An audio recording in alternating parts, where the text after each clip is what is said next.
Bismillahirrahmanirrahim. Assalamualaikum warahmatullahi wabarakatuh. Bagaimana kabarnya siswa SMA kelas 10? Masih dalam pembelajaran daring. Kali ini kalian bertemu dengan saya dalam mata pelajaran sosiologi. Setelah sebelumnya kalian sudah mempelajari materi sosiologi kelas 10 bab 1 tentang fungsi sosiologi dalam mengenali gejala sosial. Kali ini kita akan mencoba untuk menjelaskan, sedikit menjelaskan materi bab 2, yaitu tentang individu, kelompok, dan hubungan sosial. Dan tidak lupa saya ingatkan kembali bahwa apa yang saya paparkan dalam pembelajaran daring kali ini atau apa yang saya jelaskan di sini sangat general, tidak mendetail, sehingga tentunya kalian tidak bisa mengandalkan pembelajaran sosiologi ini dari apa yang saya jelaskan. Namun kalian bisa memperluas kembali materi-materi yang saya berikan atau penjelasan-penjelasan yang saya berikan dengan explore sendiri melalui blog saya atau mengunjungi blog saya, atau kalian cari di internet sangat banyak, atau kalian coba belajar mandiri dari buku referensi yang sudah sekolah berikan. Jadi jangan terpaku dari materi yang saya paparkan, sehingga pemahaman kalian tentang materi individu, kelompok, dan hubungan sosial ini akan lebih baik dibandingkan dengan kalian hanya terpaku dari apa yang saya jelaskan.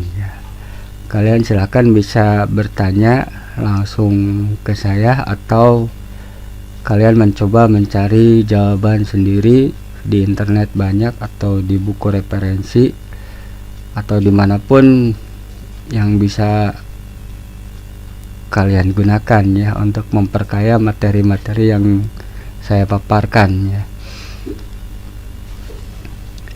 Kali ini kita memasuki materi bab 2 tentang individu, kelompok, dan hubungan sosial.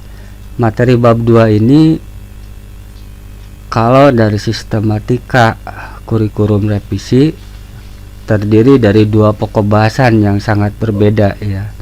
Yang pertama materi tentang hubungan sosial, yang kedua tentang lembaga sosial, di mana materi tentang lembaga sosial ini kalau di KTSP diberikan di kelas 12 semester pertama, tapi di kurikulum revisi ini disatukan dengan materi tentang hubungan sosial. Oleh karena itu, pembahasan materi tentang hubungan sosial bab 2 ini akan saya bagi dalam dua pertemuan atau dua pemaparan. Pemaparan yang pertama, saya akan mencoba menjelaskan materi tentang individu, kelompok, dan hubungan sosial. Nanti pemaparan yang kedua, saya akan mencoba mengkhususkan pembahasan tentang materi lembaga sosial di masyarakat. Baiklah, kita mulai saja. Seperti biasa, silakan kalian siapkan buku catatannya, kemudian baik-baik mendengarkan, karena tentunya kalau diulang berkali-kali akan sangat besar biaya kuota yang harus kalian keluarkan.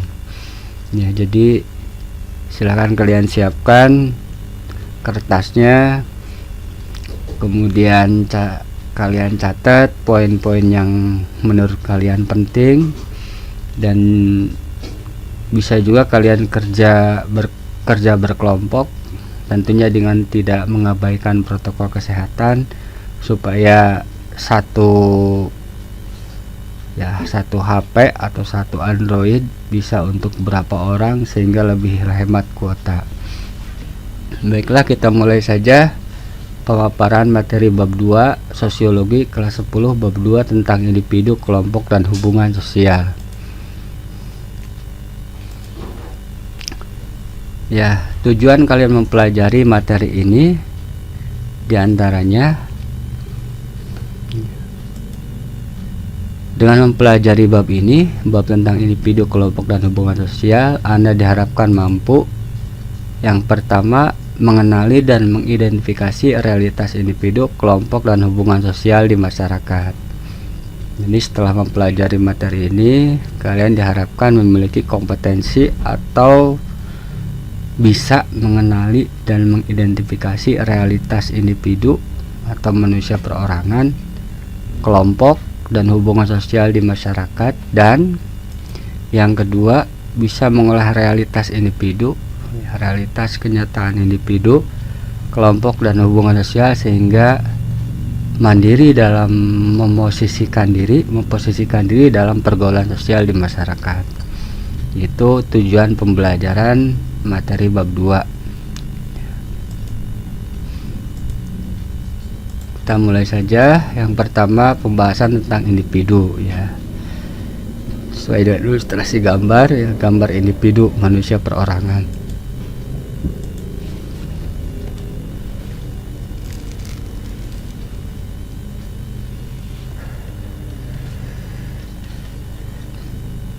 Kata individu berasal dari bahasa Latin yaitu individuum, yang berarti tidak terbagi lagi, ya, ini salah ketik, atau kesatuan terkecil. Jadi individu itu kesatuan terkecil dalam masyarakat yang tidak bisa dibagi-bagi lagi, itu namanya individu.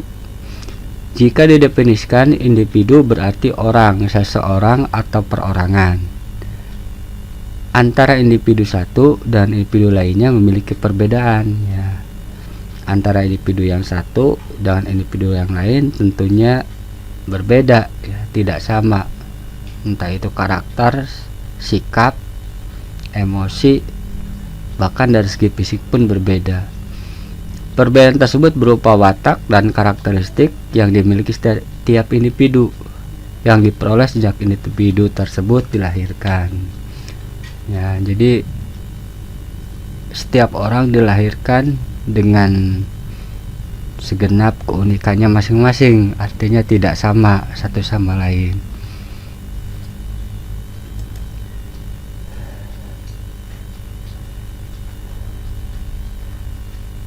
Individu membutuhkan orang lain dalam rangka memenuhi kebutuhan-kebutuhan hidupnya. Jadi setiap individu tidak bisa hidup sendiri.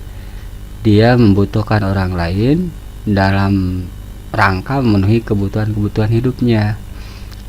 Individu senantiasa melakukan hubungan-hubungan sosial dengan individu yang lain dalam rangka memenuhi kebutuhan-kebutuhan hidupnya tersebut. Maka terbentuklah kehidupan bersama yang disebut sebagai masyarakat. Jadi masyarakat itu bermula dari seorang individu yang tidak bisa memenuhi kebutuhan hidupnya sendiri, sehingga kemudian dia mengadakan hubungan dengan individu yang lain, ya. Hubungan-hubungan ini terus meluas, ya, akhirnya banyak, melengkapi banyak orang, akhirnya terbentuklah masyarakat. Termasuk seperti itu. Jadi masyarakat itu terdiri dari individu-individu yang berbeda-beda satu sama lain.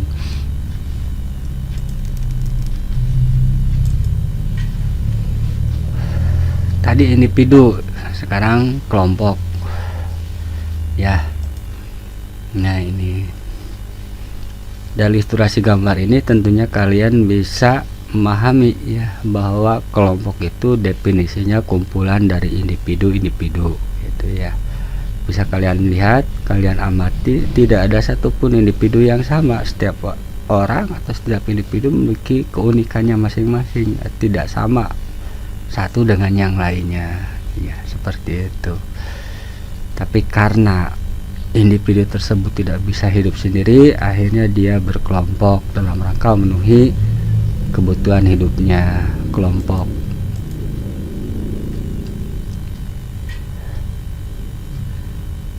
Hasrat manusia yang dibawa sejak lahir. Hasrat itu keinginan, ya, hasrat, keinginan. keinginan yang bersifat kodrati atau dari Tuhan, dari sananya.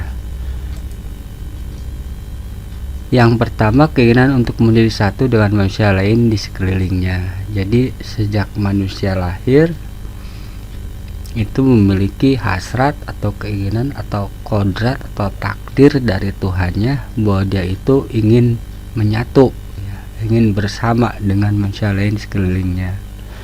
Ini artinya bahwa manusia itu ditakdirkan untuk hidup bersama dengan yang lain. Kalau seandainya tidak seperti itu, dia tidak akan bisa bertahan hidup atau kehidupannya tidak akan bahagia, ya, karena dia menentang kodrat atau takdirnya sendiri. Hasrat manusia yang dibawa sejak lahir yaitu keinginan untuk menjadi satu dengan manusia lain di sekelilingnya. Ya. Kemudian yang kedua, keinginan untuk menjadi satu dengan lingkungan alamnya, ya. Jadi hasrat kodrat dari Tuhan sejak manusia yang dilahirkan itu ada dua. Yang pertama, ingin bersama dengan orang lain, dengan manusia yang lain, ingin diterima oleh orang lain. Yang kedua, ingin menjadi satu dengan lingkungan alamnya, ya. Kenapa seperti itu? Tentunya karena manusia dibuat dari tanah, maka tentunya dia ingin bersama-sama dengan tanah gitu, dengan lingkungan alamnya. Tidak bisa dilepaskan dari tempat di asalnya. Seperti itu maksud keinginan untuk menjadi satu dan lingkungan alamnya. Manusia tidak bisa dipisahkan dari lingkungan alamnya. Ya, seperti itu. Terutama barangkali ketika dia harus memenuhi kebutuhan-kebutuhan hidupnya gitu, sandang, pangan, papan. Ya, yang ketiga, bersistem dan berproses. Maksudnya sistem itu yaitu keseluruhan, ya. Bersistem itu artinya saling ketergantungan satu sama lain. Itu namanya bersistem. Jadi antara satu individu dengan individu yang lain itu karena masing-masing individu memiliki kekurangan gitu, ya, bisa diisi dengan individu yang lain. Makanya terbentuklah yang namanya saling ketergantungan satu sama lain, ya. Dan berproses, maksudnya kehidupan individu itu bukan hal yang statis tapi terus berkembang, ya. Berkembang ke arah tentunya yang lebih baik, ya. Artinya ya individu sendiri dinamis, tidak statis. Ya, contoh yang paling sederhana adalah perkembangan fisik kita. Dari mulai kita kecil sampai kemudian kita dewasa, kemudian menjadi tua, ya. Itu ya. Seperti itu.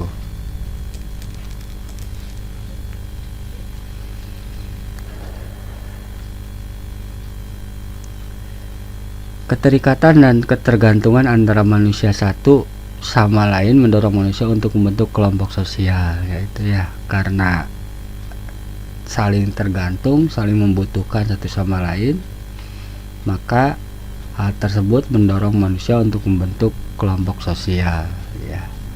Syarat kelompok sosial, ya, syarat kelompok sosial. Jadi kumpulan individu itu belum tentu disebut kelompok, ya.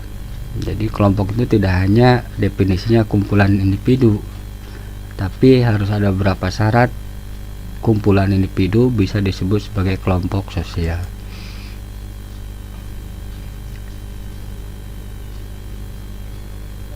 Nah, yang pertama, syarat dari kelompok sosial adalah memiliki kesadaran sebagai bagian dari kelompok yang bersangkutan. Individu itu sendiri sadar bahwa dia bagian dari kelompok yang bersangkutan. Nah, jadi individu bisa mengidentifikasi bahwa dirinya itu bagian dari kelompok yang dia masuki. Contohnya ketika kalian di luar ditanya sekolah di mana, otomatis kalian akan menjawab SMA 1 Cibeber misalnya.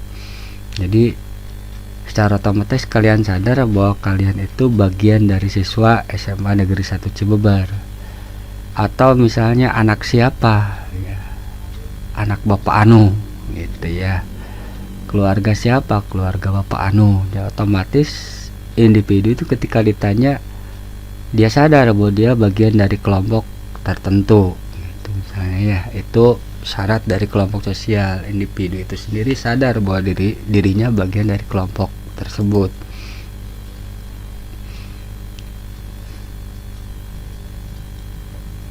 Yang kedua ada hubungan timbal balik ya, hubungan timbal balik antara anggota yang satu dengan yang lain. Ada hubungan timbal balik, memberi menerima gitu ya, take and give, menolong ditolong gitu, timbal balik maksudnya. Ada hubungan timbal balik antara anggota yang satu dengan yang lain gitu ya.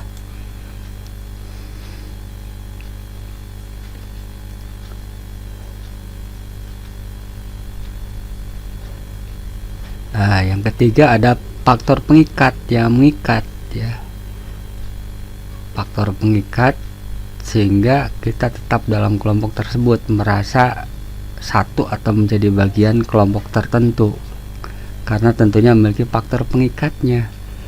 Ada faktor pengikat yang dimiliki oleh anggota kelompok seperti kepentingannya. Kalian bagian dari kelompok siswa SMA Negeri 1 Cibeber, tentunya punya kepentingannya belajar ya, kepentingannya sekolah, belajar, tujuannya untuk belajar ya, jadi mencari ilmu, mendapatkan ijazah, kepentingan yang sama, ideologi yang sama, atau cara pandang yang sama gitu ya, bahwa untuk bisa meningkatkan taraf hidup misalnya harus sekolah ya, ideologi yang sama. Cara ideologi itu artinya ide itu gagasan atau cara kita memandang kehidupan ini gitu ya.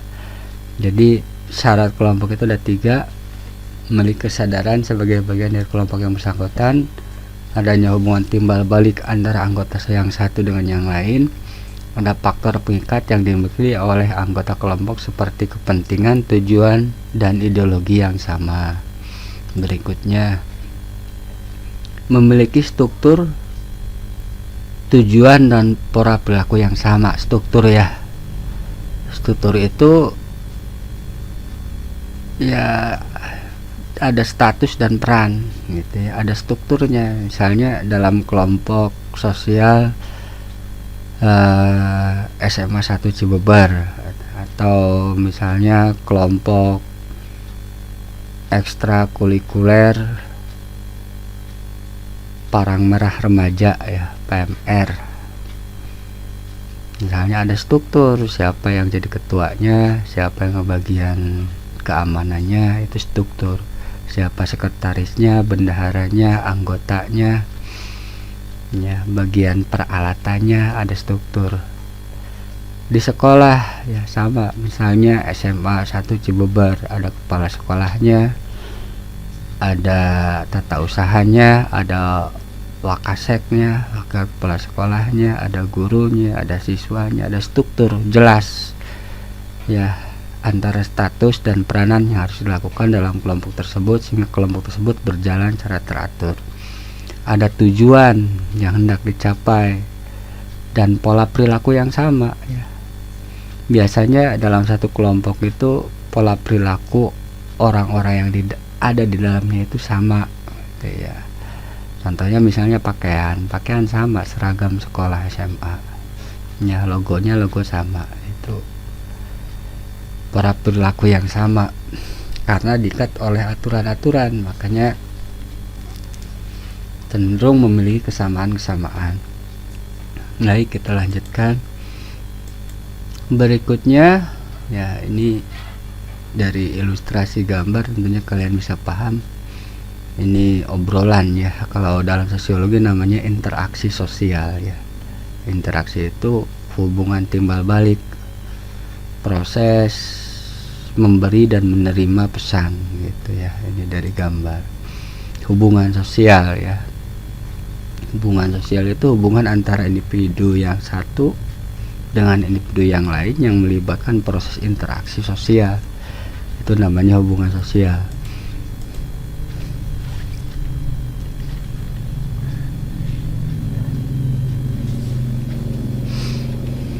Hubungan sosial adalah hubungan yang dilakukan oleh dua orang atau lebih, gitu ya. Nggak bisa yang namanya hubungan sosial satu orang, itu bukan hubungan sosial. Hubungan sosial adalah hubungan yang dilakukan oleh dua orang atau lebih. Ya, lebihnya bisa 100, 200, tak terhingga. Yang penting dua orang atau lebih. Unsur mendasar dari hubungan sosial adalah interaksi sosial. Jadi yang mendasari hubungan sosial itu adalah interaksi sosial. Nggak mungkin ada hubungan sosial tanpa interaksi sosial. Interaksi antar manusia terjadi karena manusia saling membutuhkan. Ya, manusia kenapa berinteraksi atau saling memberikan pesan satu sama lain? Tentunya karena setiap manusia saling membutuhkan satu sama lain, ya, karena kesadaran bahwa tidak ada satupun manusia yang bisa memenuhi kebutuhannya sendiri.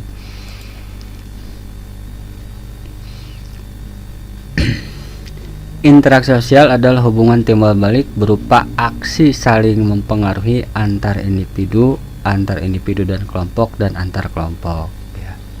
Interaksi sosial adalah hubungan timbal balik, ya. Timbal balik, memberi menerima, bertanya menjawab, ya, itu timbal balik berupa aksi saling mempengaruhi antar individu, ya. Jadi saling mempengaruhi antara individu yang satu dengan individu yang lain, antar individu dan kelompok, satu individu dengan kelompok, banyak orang, banyak individu, atau antar kelompok yang satu dengan kelompok yang lain. Antar individu jelas satu orang dengan satu orang, ya, saling mempengaruhi, saling memberikan informasi, ya, ngobrol gitu, ya. Dua orang antar individu dan kelompok, contohnya digambar barangkali satu individu dengan dua orang, ya, termasuk kelompok, ya. Contohnya guru mengajar di kelas, antar kelompok, ya, contohnya dua kesebelasan bertanding, itu termasuk interaksi sosial antar kelompok, antar banyak orang dengan banyak orang. Dalam hubungan tersebut, individu atau kelompok bekerja sama atau berkonflik, melakukan interaksi baik formal maupun informal, baik langsung maupun tidak langsung. Dalam interaksi sosial, salah satu pihak memberikan stimulus atau aksi dan pihak lain memberikan respon atau reaksi. Dalam hubungan tersebut, individu atau kelompok bekerja sama atau berkonflik, ya. Jadi hubungan kita dengan orang lain, ya, atau hubungan kita dengan kelompok itu selalu diwarnai oleh dua hal, kerjasama atau konflik, atau penerimaan atau penolakan, gitu, ya. Jadi fenomena interaksi sosial itu selalu memunculkan dua kecenderungan, kerjasama atau konflik. Ya, kenapa kemudian ada konflik? Tentunya karena ada interaksi, dan tidak selamanya interaksi itu berjalan mulus. Ya, akan selalu ada penolakan. Kenapa ada penolakan? Karena setiap orang tentunya berbeda, gitu, ya.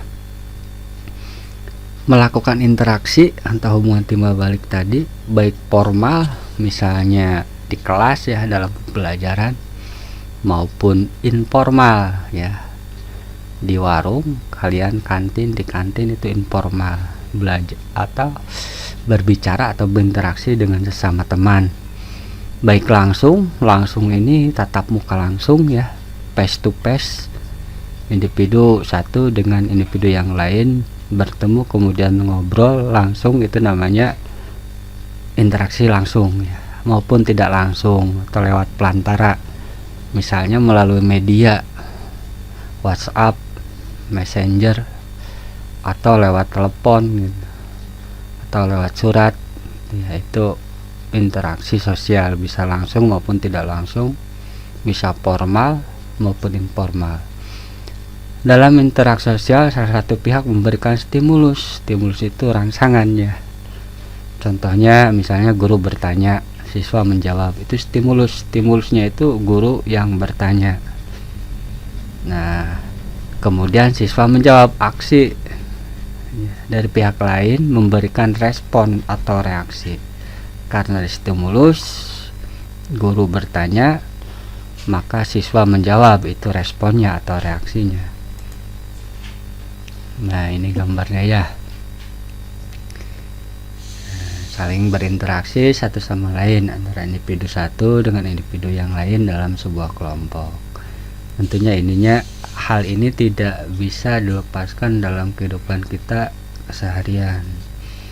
Ya, kita selalu berhubungan atau berinteraksi dengan teman, sahabat, dengan individu yang lain ya. Syarat terjadinya interaksi sosial. Interaksi sosial sesuatu atau fenomena sosial bisa disebut sebagai interaksi sosial seandainya memenuhi beberapa syarat. Ya, diantaranya ada kontak sosial ya. Kontak misalnya kenalan ya. Ketemu, kenal, itu kontak. Kontak itu misalnya stop kontak ya, menyentuh, artinya menyentuh. Ya, kita nggak mungkin berinteraksi dengan orang yang ketemu saja enggak, atau kenalan saja enggak, kenal aja enggak, gitu ya. Dia harus ada kontak, kenal ya, bertemu ya, baru bisa kita berinteraksi. Jadi syarat interaksi itu yang pertama ada kontak ya. Jadi kita nggak mungkin berinteraksi dengan orang, misalnya orang Afrika ya, yang kita nggak kenal aja enggak, kecuali suatu saat orang Afrika tersebut ngirim WhatsApp nyasar ke kita, kemudian kita tanggapi, baru terjadi kontak. Kata kontak diturunkan dari bahasa Latin cum ya, yang berarti bersama-sama, dan tangere yang berarti menyentuh. Kontak sosial memiliki sifat-sifat sebagai berikut ya. Di kontak sosial berasal dari bahasa Latin cum yang berarti bersama-sama, dan tangere yang berarti menyentuh. Kontak sosial memiliki sifat-sifat sebagai berikut. Yang pertama, kontak sosial dapat bersifat positif atau negatif. Seandainya kontak tersebut memunculkan penerimaan atau kerjasama, maka sifatnya positif. Ada juga bersifat negatif, seandainya memunculkan konflik sosial atau pertentangan.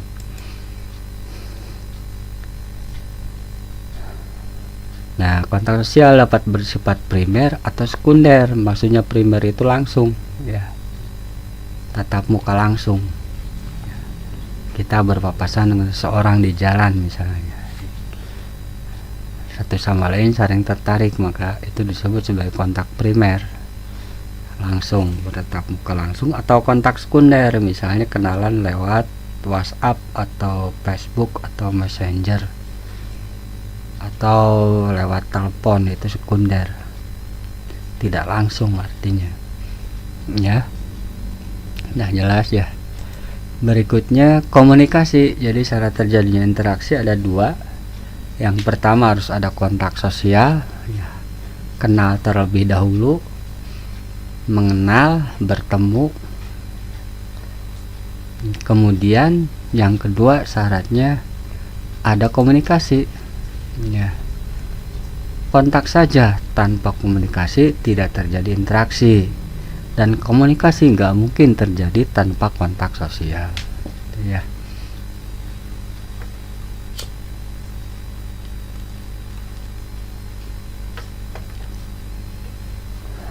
Apa itu komunikasi? Komunikasi adalah pengiriman dan penerimaan pesan atau berita antara dua orang atau lebih, sehingga pesan yang dimaksud dapat dipahami.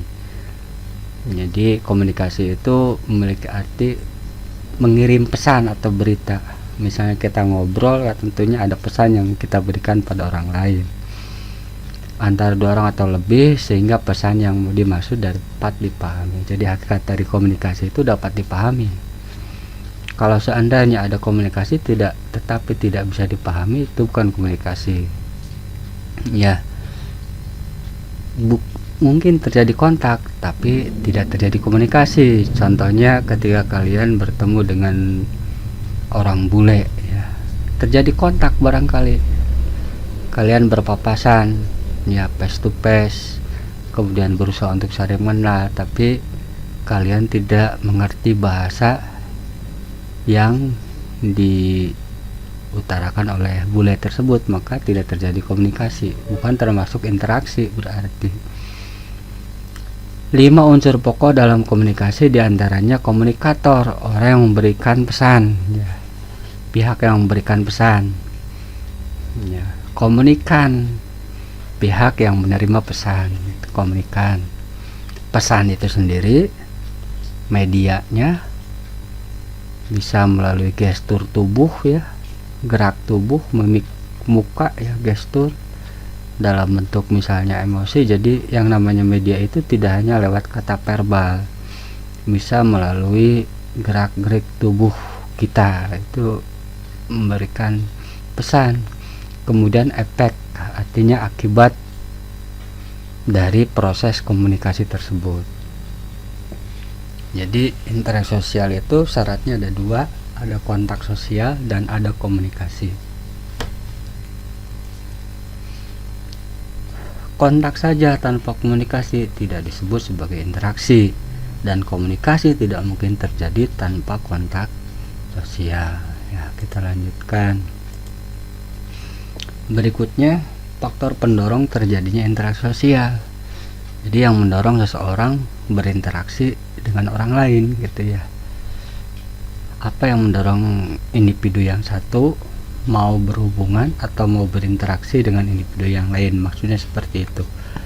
Faktor pendorong interaksi sosial. Yang pertama, imitasi. Jadi imitasi itu artinya meniru. Ya, imitasi itu artinya meniru atau tiruan, ya, imitasi. Jadi salah satu faktor yang mendorong seorang berinteraksi dengan orang lain itu karena keinginan untuk meniru, ya, meniru. Tentunya yang ditiru orang yang menjadi idolanya, ya, menjadi idolanya atau yang dia kagumi. Ya, yang pertama imitasi.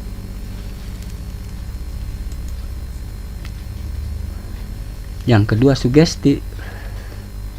Sugesti itu artinya pemaksaan ide, ya, atau ketika kita memberikan satu ide-ide tertentu pada orang lain, dan orang lain itu tanpa mau berpikir panjang menerima ide yang kita berikan, itu namanya sugesti, ya. Biasanya orang yang memberikan sugesti ini orang-orang tertentu, misalnya yang memiliki harisma, ya, dokter misalnya kepada pasiennya itu memberikan sugesti. Pasien itu tidak bisa berpikir rasional dan cenderung mempercayai dokter tersebut, padahal bisa jadi salah, itu namanya sugesti. Atau misalnya penguasa, ya, pejabat kepada rakyatnya, itu sugesti. Atau misalnya fenomena hipnotis, ini juga sugesti maksudnya, ya. Jadi sugesti itu pemberian ide atau pemberian gagasan dari pihak tertentu kepada pihak yang lain tanpa pihak yang lain tersebut mampu untuk berpikir rasional, ya. Maksudnya berpikir ulang apakah gagasan yang diberikan tersebut benar atau salah, itu namanya sugesti. Ya, sugesti itu tentunya dipengaruhi oleh faktor pemberi sugesti, biasanya orang yang punya otoritas dalam bidang keilmuan, seperti yang saya contohkan tadi, dokter, ya, orang yang memiliki harisma, ya, contohnya penguasa, Misalnya fenomena cuci otak yang dilakukan oleh Hitler, atau pengaruh yang diberikan oleh pidatonya Bung Karno, itu termasuk sugesti ya. Faktor pemberi sugesti terjadi karena faktor pemberi sugesti, kemudian faktor yang orang yang diberikan sugesti ya. Orang yang diberikan sugesti biasanya orang yang tidak bisa berpikir secara rasional ya. Kenapa dia tidak bisa berpikir secara rasional? Barangkali ya karena pikirannya kacau, atau karena memang dia tidak siap dengan ide-ide baru yang diberikan oleh, atau cenderung percaya ya, percaya tanpa berpikir ulang ya, kenapa dia percaya. Ini barangkali fenomena hoak ya, mengandalkan sugesti.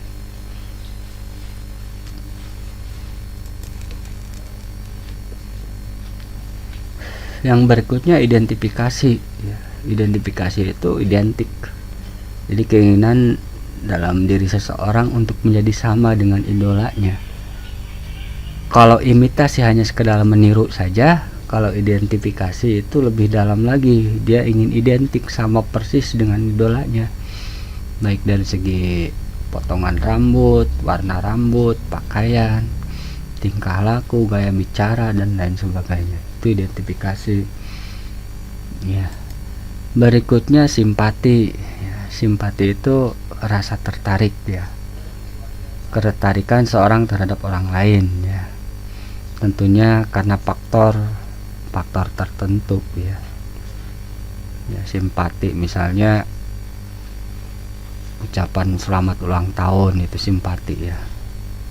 Atau ketika kita menjuarai lomba selamat, ucapan selamat dari orang lain, itu simpati, ketertarikan seseorang terhadap orang lain. Berikutnya empati. Kalau empati ini simpati yang lebih dalam, sehingga mempengaruhi kejiwaan seseorang. Misalnya ketika kita mendengarkan peristiwa bencana alam ya, kita tergerak untuk memberikan bantuan atau ikut merasakan kesedihan dari korban bencana alam tersebut gitu ya, sampai kemudian kita meneteskan air mata ya, misalnya, itu namanya empati. Ini ada 5 ya faktor pendorong interaksi sosial: imitasi, sugesti, identifikasi, simpati, dan empati. Silahkan kalian ulang-ulangi kembali penjelasan saya, mudah-mudahan kalian mengerti. Berikutnya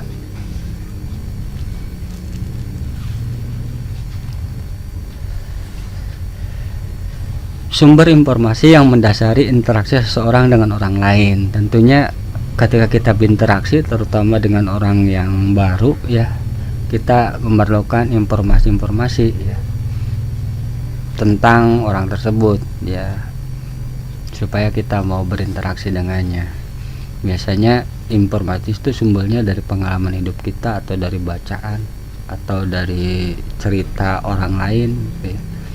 Kenapa kita cenderung untuk tidak mau berinteraksi atau bahkan menghindar dengan orang yang tatoan misalnya, atau orang yang tampangnya sangar? Karena tentunya sebelumnya kita sudah punya perbendaharaan pengetahuan tentang orang seperti itu, sehingga kemudian timbul stigma dalam diri kita, sehingga kita akan cenderung memberikan justifikasi negatif sebelum kita berinteraksi ya dengan dia. Barangkali tidak selamanya seperti itu gitu ya.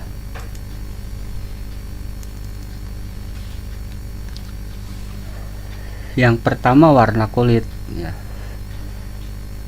Warna kulit itu memberikan informasi kepada kita bagaimana kita memperlakukan orang dengan warna kulit tertentu. Misalnya antara orang negro kulit hitam dengan orang kulit putih ya, kita akan cenderung mengasumsikan berbeda. Misalnya orang kulit hitam itu kuat ya, ini dalam pikiran kita barangkali ya cenderung sumber informasi banyak ya, dari pengetahuan dari mulai SD kita terima atau dari TV layar ya, cenderung mengidentifikasikan orang kulit hitam misalnya fisiknya kuat, bodoh, misalnya orang kulit putih misalnya pintar gitu ya, warna kulit.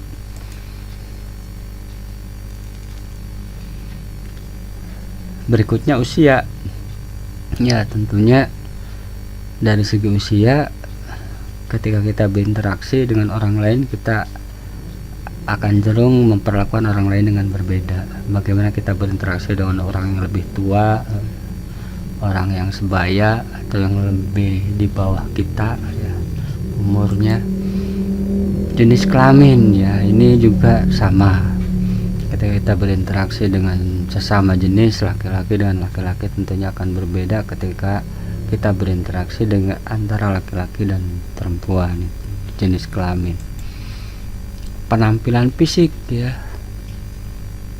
penampilan fisik ini akan menentukan juga ya, ketika kita berinteraksi. Misalnya kita berinteraksi dengan orang yang penampilannya klimis ya, akan cenderung memberikan barangkali agak sedikit menghormati daripada orang yang penampilannya misalnya kucel kumel, penampilan fisik.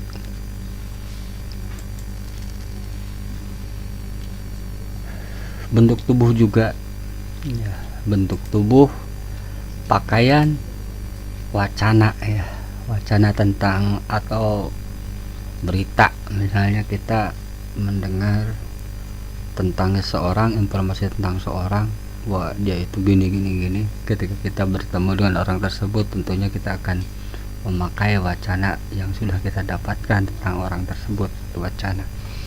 Sumber informasi yang mendasari interaksi seseorang dengan orang lain ya. Berikutnya,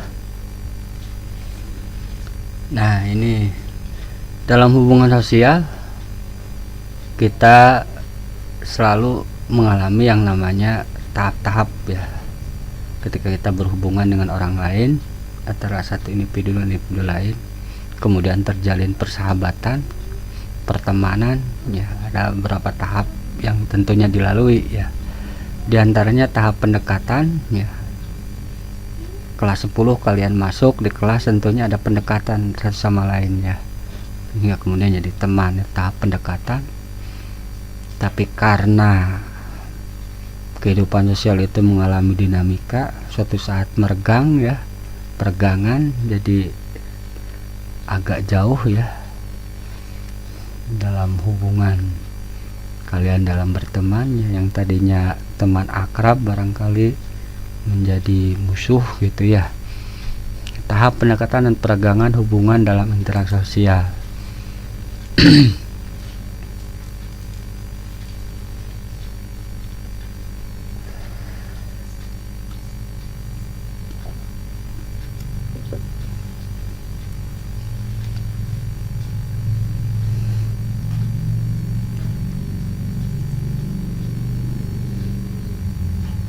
Ya, dalam interaksi sosial,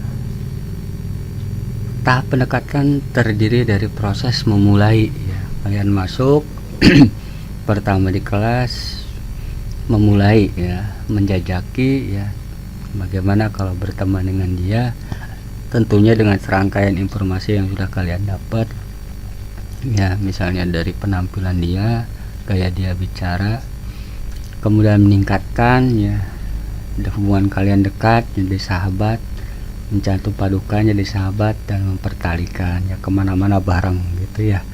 Ini tahap-tahapan interaksinya seperti itu, atau tahap-tahapan seorang memasuki jenjang pernikahan. Ini tahap-tahap proses memulai ya, kenalan, menjajaki, misalnya apel gitu ya, meningkatkan ke tahap berikutnya, melamar, menyatu padukan, menikah, mempertalikan gitu ya.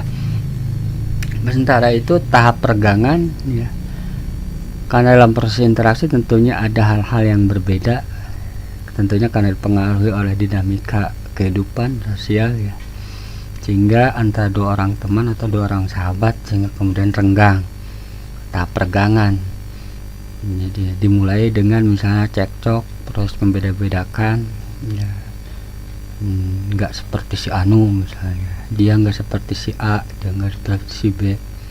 Membatasi, interaksi dibatasi, ya, yang dulunya akrab sekali tiap hari ketemu, ya, ngobrol dibatasi, akhirnya nggak ngobrol sama sekali gitu ya, memacetkan.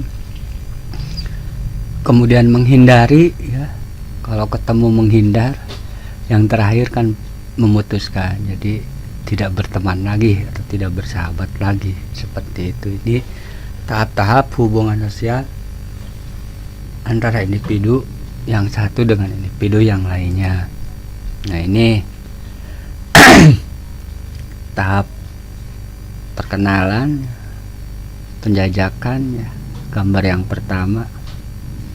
Kemudian percekcokan, akhirnya barangkali tebak sendiri apa yang terjadi. Berikutnya, nah, bentuk-bentuk interaksi sosial.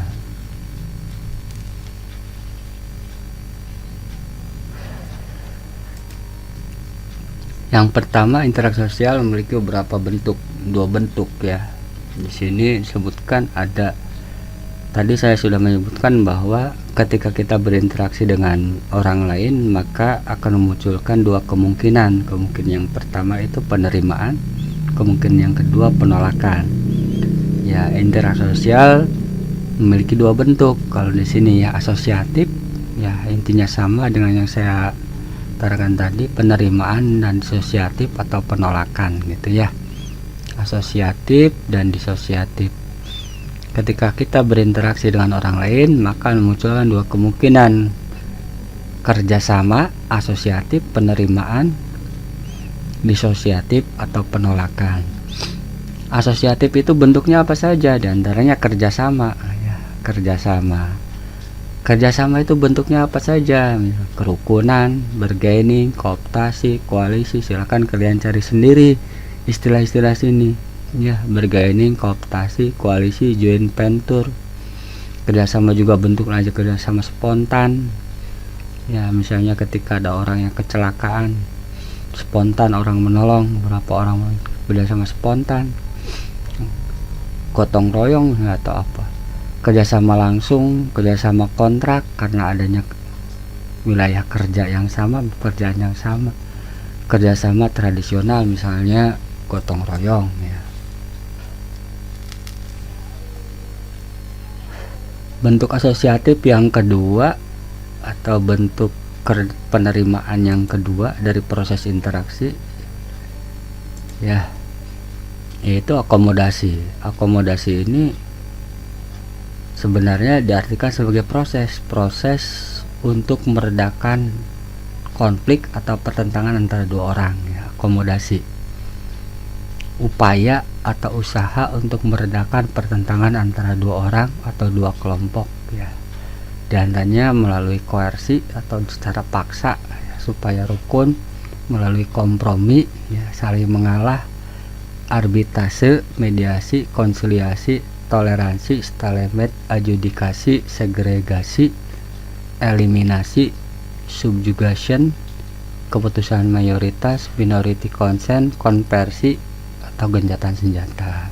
Silahkan kalian cari sendiri istilah-istilah sini, kalau saya jelaskan akan terlalu panjang, ya.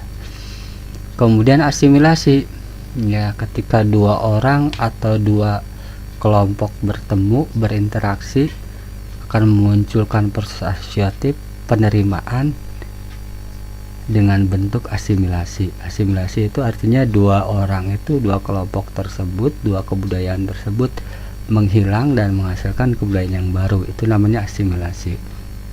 Kemudian akulturasi, 2 orang bertemu atau 2 kelompok bertemu di mana masing-masing kelompok atau masing-masing orang tidak kehilangan jati dirinya, gitu ya, tidak kehilangan jati dirinya tapi mereka tetap bekerja sama, gitu namanya akulturasi. Atau bisa juga disebut sebagai proses perbauran antara 2 kebudayaan di mana masing-masing kebudayaan tidak kehilangan jati dirinya. Contohnya ketika Islam masuk ke Indonesia melalui proses akulturasi dengan tidak menghilangkan budaya lokal ya. Kemudian yang kedua, bentuk interaksi yang kedua itu disosiatif, penolakan ya. Bentuknya apa saja? Persaingan ya, atau kompetisi. Persaingan atau kompetisi ini tentunya suatu hal disebut persaingan ketika berlangsung dalam suasana yang sportif ya, fair ya, itu namanya persaingan. Itu ya, persaingan tentunya ada suatu hal yang diperebutkan ya, yang jumlahnya terbatas. Itu persaingan, misalnya memperebutkan juara 1 ranking pertama gitu ya. Persaingan pribadi, persaingan non pribadi atau antar kelompok. Bentuk penolakan atau disosiatif yang kedua adalah kontravensi. Kontravensi ini rasa tidak suka terhadap pihak lain atau orang lain yang tidak dikemukakan ya. Kenapa tidak dikemukakan atau tidak dimunculkan ke permukaan? Barangkali karena rasa takut ya. Ini bentuknya bisa dalam bentuk menghasut, desas-desus, yang membicarakan di belakang, itu kontravensi. Jadi dari umum, sederhana, intensif, rahasia, taktis. Silahkan kalian cari sendiri pengertian dari kelima istilah ini. Yang ketiga, pertentangan ini adalah bentuk kontravensi yang sudah muncul ke permukaan, meruak ke permukaan ya, atau bisa juga disebut sebagai konflik. Pertentangan ya, konflik atau pertikaian antara dua orang atau dua pihak atau dua kelompok ya. Konflik atau pertentangan bisa ada bentuknya pribadi antara perorangan, rasial, ras ya, warna kulit, antar kelas sosial, misalnya antara majikan dan buruh, pertentangan konflik politik, dan konflik internasional ya. Nasional contohnya antara Palestina dan Israel. Silakan kalian perdalam sendiri, masing-masing cari istilah-istilah ini, karena biasanya ini akan terbawa nyampe ke kelas 3, bahkan kalau UNBK masih ada, nyampe terbawa ke UN nanti. Kita lanjutkan. Nah, ini tadi ya penjelasan lebih lanjut dari proses atau bentuk interaksi sosial yang sifatnya asosiatif atau penerimaan, asimilasi, perbedaan antara asimilasi dan akulturasi. Kalau asimilasi bertemunya dua unsur kelompok, dua unsur kebudayaan atau dua kelompok, di mana masing-masing kelompok hilang ya, dan munculkan identitas yang baru atau kebudayaan yang baru, hasil dari perpaduan ini dan ini ya, kelompok A dan kelompok B menghasilkan identitas baru yang bukan A dan bukan B.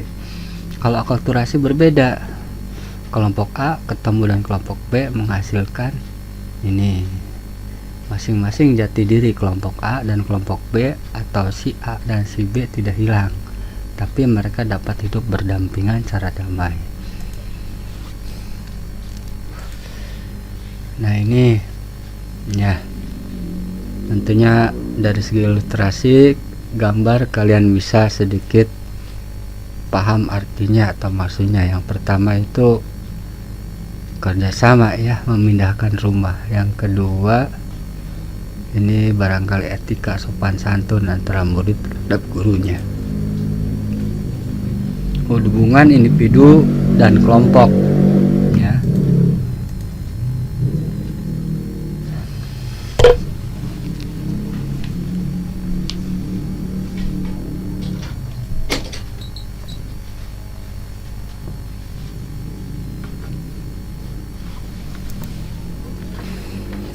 Secara umum, interaksi sosial dapat terjadi antar individu dan kelompok serta antar kelompok. Hubungan sosial antar kelompok memiliki beberapa kriteria sebagai berikut. Hubungan sosial antar kelompok ya, berarti antara banyak individu bertemu dengan banyak individu lainnya gitu ya. Yang pertama, kriteria fisiologis ya, fisik ya, fisiologis. Kriteria kebudayaan ya, jadi kelompok A ketika bertemu dengan kelompok B, tentunya ketika mereka berinteraksi ya akan memunculkan gesekan-gesekan karena kebudayaan yang berbeda. Ketika ekonomi ya kita cenderung ketika misalnya di sekolah atau dalam pergaulan sehari-hari membeda-bedakan antara kelompok misalnya individu dengan ekonomi yang mampu dan kelompok individu yang ekonomi yang tidak mampu. Kriteria perilaku ya, nah, geng anu ya, kelompok yang anak-anak yang baik, rajin belajar, kelompok anak-anak yang suka bolos misalnya, itu ya kriteria perilaku. Hubungan antara keteraturan sosial dan interaksi sosial ya, udah adzan maghrib.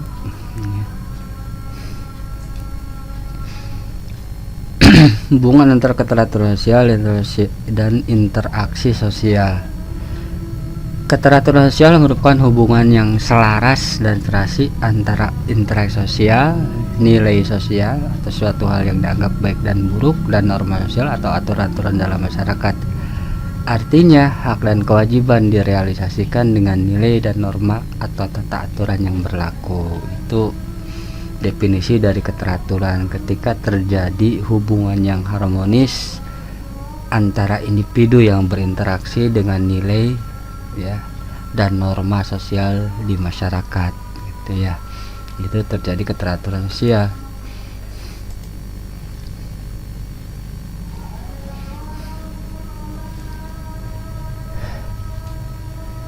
Nah, menurut proses terbentuknya keteraturan sosial terjadi melalui tahap-tahap berikut ya. Yang pertama tertib ya, tertib dulu. Terus seperti itu, suasana tertib lama kelamaan tetap seperti itu akan memunculkan yang namanya order ya, keteraturan, order. Order terpenuhi, memasuki tahap berikutnya ajak ya, terus menerus seperti itu.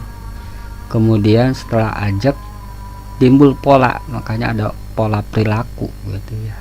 Jadi perilaku yang terus menerus dilakukan seperti itu akhirnya membentukkan keteraturan.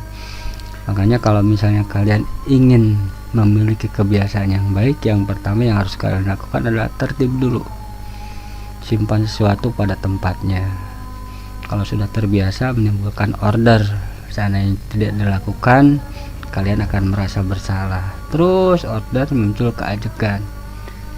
Setelah ajak terus menerus seperti itu, akhirnya yang berikutnya adalah timbul yang namanya pola perilaku, karakter seseorang, jadi karakter ya.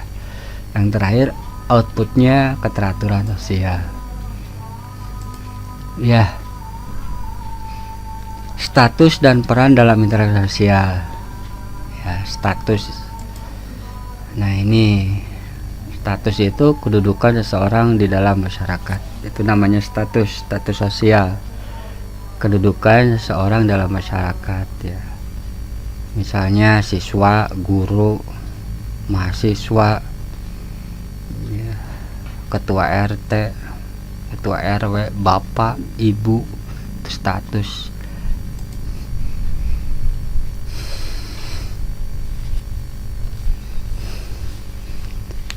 Setiap status pasti punya konsekuensi peran gitu ya. Peran itu bentuk aktif dari status. Misalnya status siswa, maka peran dia belajar. Status guru, peran dia mengajar. Status pemimpin, maka peran dia adalah memimpin bawahannya ya. Status dan peran seseorang mempengaruhi cara atau bentuk interaksi sosial ya, tentu ya.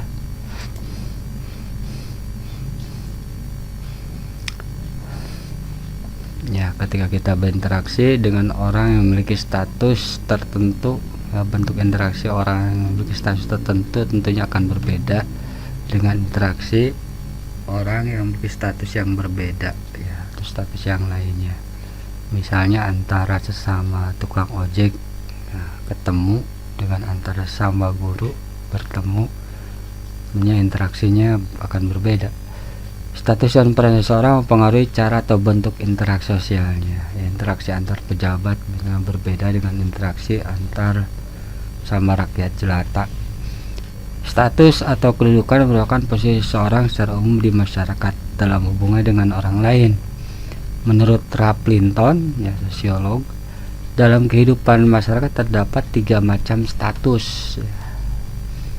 Tiga cara memperoleh status ya.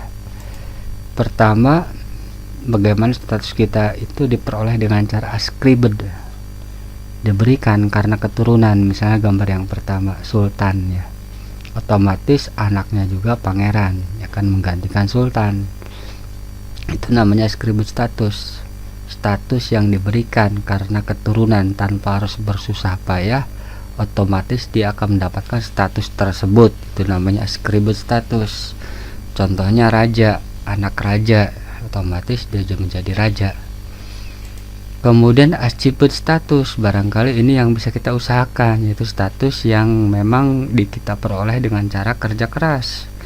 Ya, misalnya dokter tentunya bukan status ascribed tapi achieved status, karena untuk menjadi dokter atau menjadi guru tentunya dia harus sekolah, harus ujian, harus bekerja keras supaya dia sukses. Itu namanya achieved status.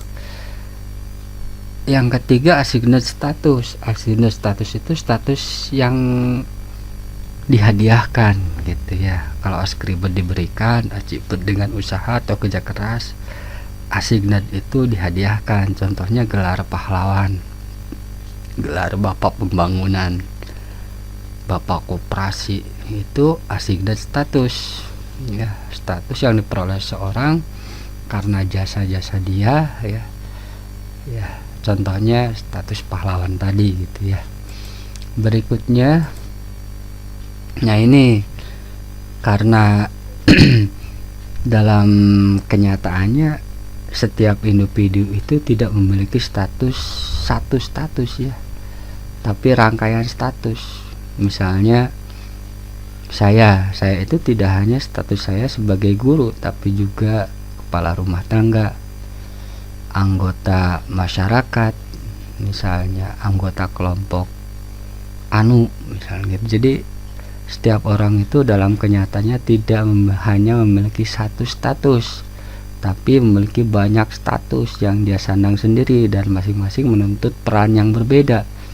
Maka dalam satu titik tertentu kadang terjadi konflik, namanya konflik status gitu ya. Contoh konflik peran atau konflik status atau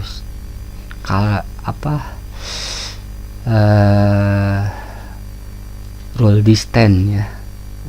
Konflik peran, konflik status. Misalnya status sebagai ibu rumah tangga, mengurus anak, menghadiri rapat PKK, mengobati orang sakit di rumah sakit. Status sebagai dokter juga, ibu rumah tangga juga, ketua PKK. Ini kan berkonflik. Atau misalnya seorang hakim yang harus menghukum anaknya sendiri, itu kadang menimbulkan dilema. Satu sisi dia harus menegakkan hukum, di sisi lain dia harus melindungi, sebagai seorang bapak melindungi anak-anaknya. Atau seorang polisi yang harus menangkap anaknya sendiri ya. Satu sisi dia statusnya polisi, di sisi lain dia juga statusnya sebagai seorang bapak ya.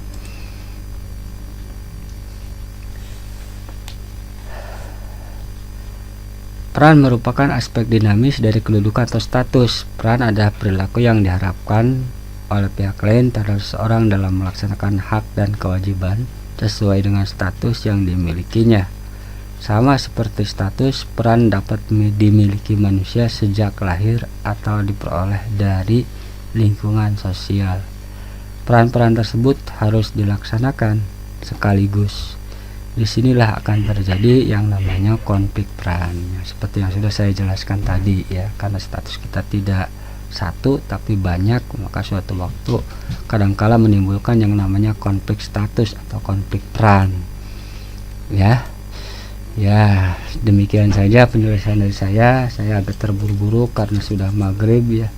Di waktu tertentu sangat sulit untuk mencari ya kondisi yang enak atau nyaman ya, sehingga bisa kondusif. Ya, sekian saja dari saya. Kita ketemu pada pertemuan berikutnya. Billahi taufiq wal hidayah. Assalamualaikum warahmatullahi wabarakatuh.